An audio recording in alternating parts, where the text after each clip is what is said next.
Hello everybody, welcome to the JavaScript course. In this video, I'm going to discuss event objects. So an event object is produced when the browser wants to record the event a user has created.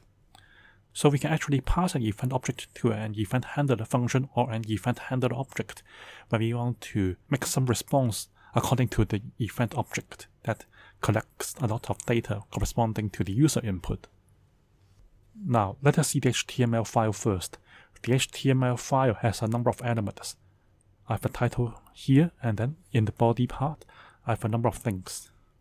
I have a heading here, and then I have a certain input box, okay?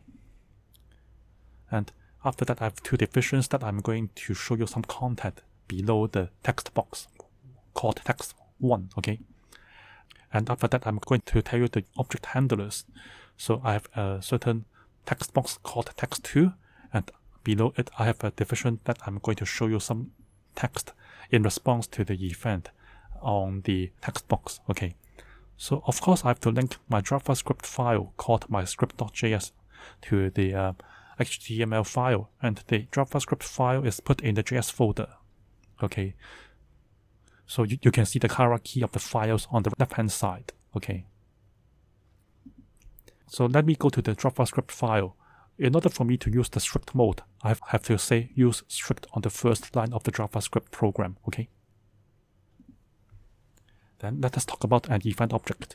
An event object is produced by the browser to record the event that has been created by the user, okay? So if I want to handle some event due to the event object, I can just pass the event to an event handler. So in order to do so, I want to show you an example. Suppose I've already picked up the text box here together with the two divisions underneath the text box, okay? So text1 refers to this text box, and the divisions called event info1 and event info2 are just two divisions underneath the text box 1, okay? So let me do something to demonstrate the event object.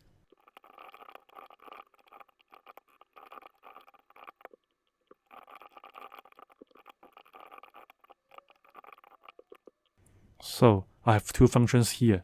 So the first function refers to the text box 1. So when I focus on that text box, I'm able to show the event.type, which is just the focus event here. So when I want to show the event.current target, I'm able to show the text box 1 here. Okay, so the function has a certain object called event being passed to it. So this event is just referring to the event object. So the event object would record my action. So when the action becomes the focusing of a certain element called my text box 1, I'm able to do these things, okay? And the second function is like this. I want to show the document coordinates when the document is having a mouse to put on top. So this is for the whole document rather than just a certain element on the HTML file. So when I just put my cursor on top of the web page, the document coordinates can be shown. So let us see the result. Save. Reload. So now when I click on it, you can see that the type is called focus, and the current target is of this type called HTML input element. So I'm just referring to this input element, which is a text box, okay? And you can see that when I just put my cursor on top of the document, you can see that I am able to get back the document coordinates, okay? So you can see that when the cursor is put very low, I'm not able to update the document coordinates because that area is already beyond the document, okay? So when I put it a bit top or not lower than the second text box, I'm able to show the document coordinates right away, okay? So when the mouse is on top of the document area, I'm able to show the document coordinates using page X and page Y properties, okay? So these are called event handler functions. So I put the event as the function argument, and the function argument can help us locate the action that I have done by using my mouse or by using keyboards and so on. Okay. So the event would change according to my state of my cursor or the state of the keyboard input. Okay. And then I'm going to tell you another thing. We can put a handler object rather than a handler function as an event handler. So in these examples, I put a function instead of an object to the event handlers. But instead, I can put a certain object called handler object.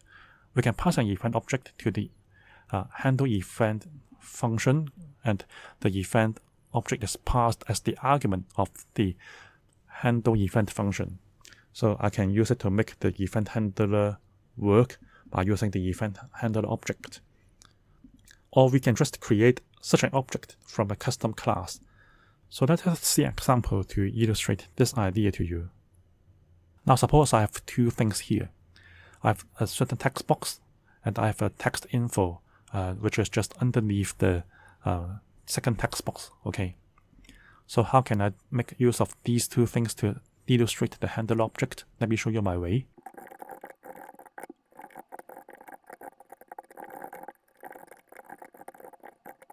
Okay, you can see that I have a certain class called instruction.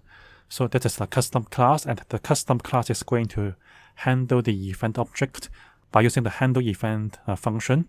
So when a certain object from this class receives an event object, the event object would help us show the inner HTML of the value of the text box 2.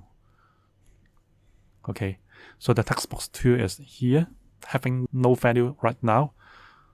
And let us see. So after I've set up the instruction class, I can make a new object from this class. And after that, I can just add an event listener to the text box 2. So when it gets blurred, that means it loses its focus. I'm going to just pass this my instruction object to the event listener. So when the text box is blurred, that means it loses its focus. I'm going to do the instruction indicated by this handler object. So let's see the result. Save. Reload. So when I type something here, so when it gets blurred, I can see the content is shown up on the division just below the input box. Okay. So when it gets blurred, I'm going to handle the event shown here, indicated by the handle event. So the event is just the blurring triggered by my mouse cursor. Okay. So when the text box gets blurred, I'm going to show the value of this text box to the division shown here. So my text info.innerHTML refers to this division. So this division is going to fill in the text box 2 value. Okay. So I use a certain class and then I make a certain object, and this object is able to handle the event using the handle event function. Okay. So this is the way of putting a certain object into the event handler. Okay. So this video has already talked about two ways to handle the event object. I can just pass the event object to a certain event handler function, or I can set up an object and then the object can handle the event for me after passing that particular object to the event listener. So this object is created using the handle event function. So the idea is to pick up the event object, and then the event object is passed to the method of this object, and then my instruction object is passed to the event listener as the event handler object. Okay. This is the end of the video. If you have any questions about my video, please leave your questions on the comment section below the video. If you like this video, please give me a like and please subscribe to my channel. Thank you for watching.